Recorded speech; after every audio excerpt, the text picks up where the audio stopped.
जो कलेक्टर साहब हैं ये तो हमको ऐसे शिक्षा दे रहे हैं जैसे ये हाई कोर्ट के वकील हों कि साहब आप कोर्ट चले जाओ, जैसे हम इनको फीस देंगे, हम इन्हें अपना वकील बनाकर वहाँ केस लड़ेंगे। कलेक्टर साहब ने कमेटी बनवाई, उन्होंने अपनी रिपोर्ट दी और वो अपनी रिपोर्ट को ही लागू नहीं करवा पा रहे हैं। इससे बड़ी विडम्बना की बात क्या हो सकती है। मुख्यमंत्री जी भी भ्रष्टाचार में लिप्त हैं। पर इन प्रेशर माफियाओं को बंद करना चाहिए, इनको जेलों में डालना चाहिए, इनकी जो दुकानें बंद करनी चाहिए। बल्कि कलेक्टर को किसी ने कोई अधिकार नहीं दिया कि इस ग्रामीणों को ये नसीहत दे कि कोर्ट जाओ। कलेक्टर साहब खुद इसको जो खुद ही बंद कर सकते हैं ना, हमें हाईकोर्ट जाने की जरूरत क्या पड़ रही है। तो हमारे दादाजी को कुछ हुआ ना तो हम इसका जवाब आसानी से देंगे। घाटरी गांव के रण क्षेत्र में हम यहाँ पर खड़े हैं। रण क्षेत्र हम इसलिए बोल रहे हैं, जब कोई लड़ाई लड़ी जाती है ना तो उस जगह को रण क्षेत्र कहते हैं। ये मंदिर ठाकुर जी महाराज का है, ये घाटरी वालों का रण क्षेत्र है। 27 जुलाई से न्याय दो या मार दो, इनका आंदोलन है कि हमें न्याय दो या फिर मर्डर कर दो, हमें मार दो। सीधा बोल रहे हैं, ये घुमा फिरा के नहीं बोल रहे, इंग्लिश में नहीं बोल रहे, हिंदी में ये बोल रहे हैं। सवाल ये कि न्याय किससे चाहिए। न्याय चाहिए क्रैशर माफिया, खनन माफिया से, जो पहाड़ों को खा रहे हैं और प्रशासन को उन पत्थरों को बराबर से खिला रहे हैं। और वो प्रशासन वाले पत्थर खा खा के इतने मजबूत हो गए, इतने भ्रष्ट हो गए कि अब इन लोगों के साथ वो ज्यादती कर रहे हैं। ज्यादती इसलिए कर रहे हैं कि उन्हीं के पन्ने जो 2016 में उन्होंने लिखे थे, आज उन पन्नों को वो झुटला रहे हैं।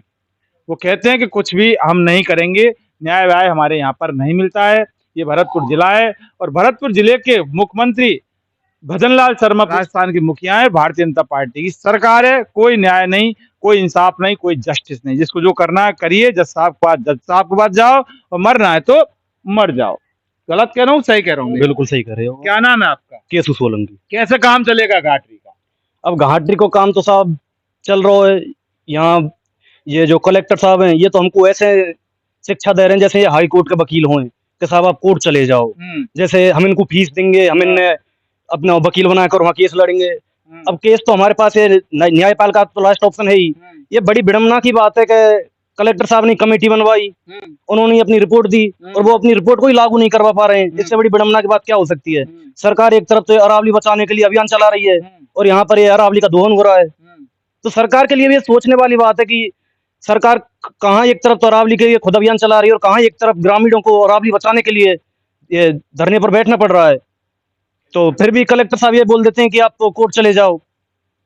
तो बताओ ये कहाँ तक उचित है। नहीं, मेरा कहने का मतलब ये है कि कलेक्टर ने बोल दिया कोर्ट चले जाओ, आप कोर्ट चले जाएंगे। बात अब यहाँ पर जो मैंने अभी बोला था ना कि रण क्षेत्र है, अब यहाँ क्या है कि फैसले होते हैं। जब रण क्षेत्र में महाभारत हुई थी तो 18 दिन चली, फैसला हुआ था कुछ ना कुछ। सवाल ये कि ये दो शब्द हैं, न्याय या मार दो।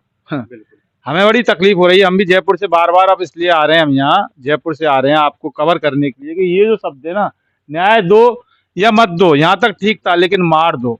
अब आप लोगों ने सीधा बोल दिया है कि या तो ये दो या फिर ये दो। तो अगर ये नहीं दिया तो जब लोग मरेंगे तो तकलीफ हमें इसलिए होगी कि हम भी यहीं राजस्थान के हैं, राजस्थान की सरकार है और ये खनन माफिया हैं। ये अरावली का दोहन कर रहे हैं, जल जंगल जमीन को ये खत्म कर रहे हैं। आज आपको पता है कि बारिश कहीं नहीं है, पूरा सावन का महीना निकल गया, कहीं बारिश नहीं है। ठीक है, और ये जो पर्वत हैं ये आपकी धरती है, इनसे आपको रोजगार मिलता है। आपके मवेशियां हैं वो चढ़ती हैं, उनसे फिर बच्चे हैं दूध पीते हैं।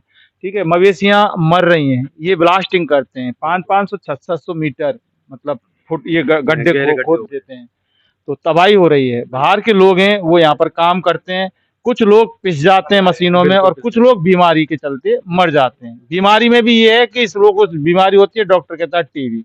बिल्कुल, कैसे काम चलेगा। एक है अब साहब ये अपना जो नारा है न्याय दो या मार दो, इसमें हम सर लगभग 24-25 दिन से तो अपना ये धरना चल रहा है और लगभग 23 दिन हो गए भूख हड़ताल को। तो अब तक यहाँ सिर्फ एक बार एसडीएम साहब आए हैं, कलेक्टर साहब एक भी बार नहीं आए और एसडीएम साहब आए थे, उन्होंने कोई ठोस आश्वासन भी नहीं दिया। उनका तो बिल्कुल ये मानो वो तो धन्ना सेठों की तरफ हैं। भ्रष्टाचार में पूरी तरह ये शासन प्रशासन भरतपुर जिले का लिप्त है। खुद मुख्यमंत्री सहित मुख्यमंत्री जी भी भ्रष्टाचार में लिप्त हैं। तो यहाँ वो अधिकारी एक बार आए थे, थानेदार साहब 1-2 बार आए हैं, लेकिन थानेदार साहब क्या कर सकते हैं। उसके बाद कलेक्टर साहब के पास गए, वहाँ उन्होंने बोला कि आप हाई कोर्ट चले जाओ। कोर्ट चले जाओ, वहां से आप केस लड़ लो। तो सर केस तो हमको लड़ना ही पड़ेगा। अब जब ये प्रशासन अपना काम नहीं कर रहा है तो अपन न्यायपालिका की तरफ तो जाएंगे ही। अगर न्यायपालिका भी हमारे पक्ष में फैसला नहीं दे पाती है, धन्ना सेठों के पक्ष में फैसला दे देती है, तो साहब फिर तो अपने पास मरने का ही ऑप्शन है यहाँ। क्योंकि न्यायपालिका क्या फैसला देगी ये तो बहुत बात की बात है। वो जब भी इनका केस होगा, जज साहब को जो लगेगा फैसला देंगे, और उस फैसले के बाद अगर इनके पक्ष में आता है ठीक है, नहीं आता है तो वो बात की बात है। लेकिन सवाल ये कि कलेक्टर को किसने अधिकार दिया कि इन लोगों को नसीहत दे? कलेक्टर को अपना काम करना चाहिए। कलेक्टर को जो शक्तियां दी हैं, उन शक्तियों के आधार पर इन क्रैशर माफियाओं को बंद करना चाहिए, इनको जेलों में डालना चाहिए, इनकी जो दुकानें बंद करनी चाहिए। बल्कि कलेक्टर को किसी ने कोई अधिकार नहीं दिया कि इस ग्रामीणों को ये नसीहत दे कि कोर्ट जाओ, कोर्ट जाओ। कोर्ट जाना नहीं जाना वो इनका काम है। न्यायपालिका कौन जाता है कौन नहीं जाता ये बात की बात है, लेकिन कलेक्टर को, एसडीएम प्रशासन को उनका काम ईमानदारी से करना चाहिए था। हम और बात करेंगे, एक और युवा है हमारे साथ। आपका क्या नाम है भैया? जी सर, मेरा नाम बनवारी लाल। ये कलेक्टर कौन होता है ये कहने वाला कोर्ट जाओ? ये जिले के मुखिया होते हैं, पर इनके लिए इनको न्याय देते नहीं है। जब हम जाते हैं एसडीएम के पास, 2-3 दिन पहले गए थे हम, तो उन्होंने बोला कि आप कलेक्टर के पास जाओ। कलेक्टर के पास गए तो कलेक्टर साहब ने बोला कि आप हाई कोर्ट जाओ, वहाँ होगा। तो मैं पूछ सकता हूँ कलेक्टर साहब से कि ये मतलब ये कलेक्टर ये जिम्मेदार होते हैं जिले के, तो ये इनके क्या, इनका कोई हक नहीं है यहाँ? कलेक्टर साहब से मैं पूछ सकता हूँ कि क्या इनका कोई अधिकार नहीं है यहाँ बोलने का, कलम चलाने का? हमसे कह दिया कि हाई कोर्ट जाओ, हम हाई कोर्ट क्यों जाएं? कलम चला दो थी 2016 में, कहा नहीं चला दी, तो फिर उनका न्याय अब तक क्यों नहीं मिला? हमें क्या है, जब 2016 से बंद है तो अब तक ये बंद हो जानी चाहिए ना, और अब भी ये चालू है। तो अभी एसडीएम ने कहा कि आप कलेक्टर के पास जाओ, और कलेक्टर साहब आप कह रहे हैं हाई कोर्ट जाओ। तो आप जिले के हुए हैं तो खुद कलेक्टर साहब खुद इसको तो खुद ही बंद कर सकते हैं ना, हमें हाई कोर्ट जाने की जरूरत क्या पड़ रही है?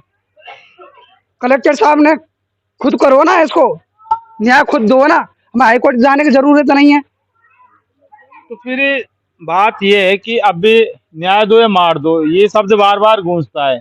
अगर न्याय नहीं दिया तो फिर मार दो। तो और क्या, ये शब्द को हम ना बोले तो क्या बोलेंगे हम? हमें धूल उड़ती है, खनन होता है, ब्लास्टिंग होती है, इसलिए आज हमारे दादा साहब को 20-22 दिन हो गए बैठे हुए, खाने पे नहीं है।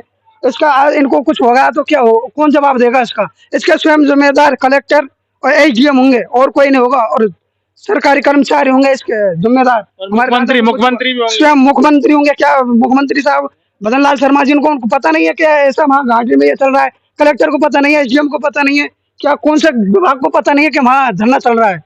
क्या दादा साहब को, हमारे को कुछ होगा ना तो हम आज हम न्याय अशांति से मांग रहे हैं।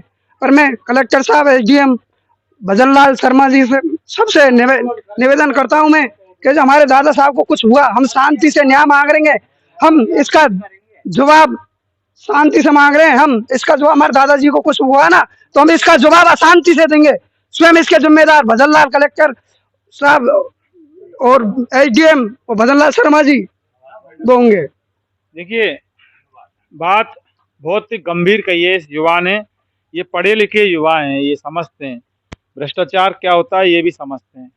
अब इनका यही कहना है कि हमें न्याय चाहिए। कलेक्टर के पास सारे पावर होते हैं, सारी शक्तियाँ होती हैं। कलेक्टर जिले का मुखिया होता है। उस मुखिया ने 2016 में उसकी डिजायर पर एसडीएम ने खुद रिपोर्ट बना के दी है कि अवैध है, लेकिन उसके बाद वो अपनी रिपोर्ट को नहीं मानते।